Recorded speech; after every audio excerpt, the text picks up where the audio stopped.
যুবরাই হচ্ছে আমাদের সম্পদ, যুবরাই সম্পদ, যুবরাই ভবিষ্যৎ। সামাজিক সচেতনতায় যুব সমাজের ভূমিকা শীর্ষক অনুষ্ঠান। সিলেটের ফেঞ্চিগঞ্জ উপজেলা জনসচেতনতামূলক প্রশিক্ষণ অনুষ্ঠান অনুষ্ঠিত হয়।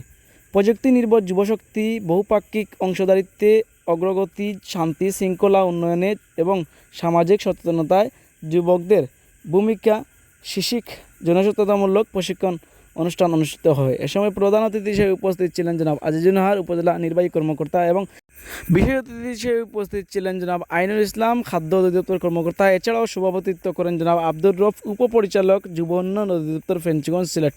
এছাড়াও অনুষ্ঠানটি সঞ্চালনা করেন জনাব মিজানুর রহমান, সহকারী, যুব উন্নয়ন অধিদপ্তর, ফেঞ্চিগঞ্জ। সামাজিক সচেতনতায় উপস্থিত রয়েছেন উপজেলা খাদ্য নিয়ন্ত্রক, সেই সাথে আজকে অনুষ্ঠানে উপস্থিত রয়েছেন আমাদের উপজেলা যুব উন্নয়ন কর্মকর্তা জনাব মতিউর রহমান মন্ডল, এবং যাদেরকে নিয়ে আজকের এই অনুষ্ঠান আমাদের বিভিন্ন এলাকা থেকে আগত যুবক ভাই ও বোনেরা। আমাদের এই প্রোগ্রামটা মূলত একটা অ্যাওয়ারনেস প্রোগ্রাম বা সচেতনতামূলক প্রোগ্রাম।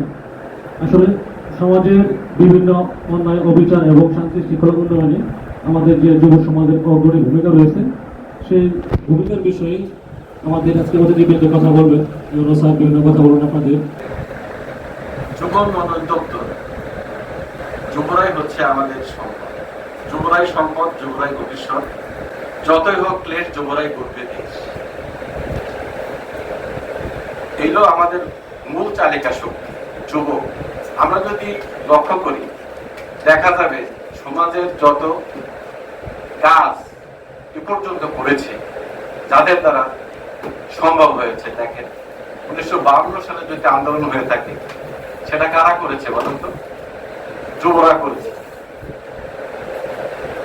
1971 সালে মহান মুক্তিযুদ্ধ কে করেছে?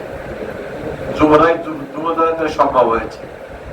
শেষ আমরা যারা এখন যুবক, তারা যদি লক্ষ্য করি, 24-এর যে গণ আন্দোলন, গণ অভ্যুত্থান যেটাই বলে, সেটা কারা করেছে?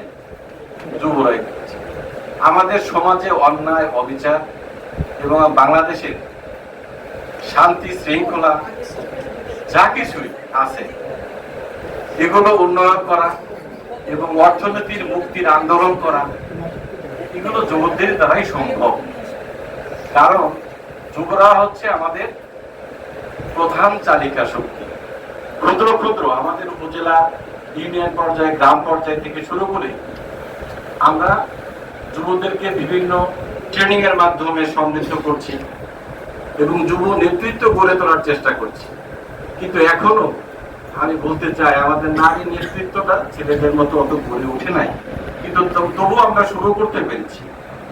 নারী নেতৃত্ব গড়ে তুলতে হবে, কারণ আমরা হচ্ছে নারীরা কিন্তু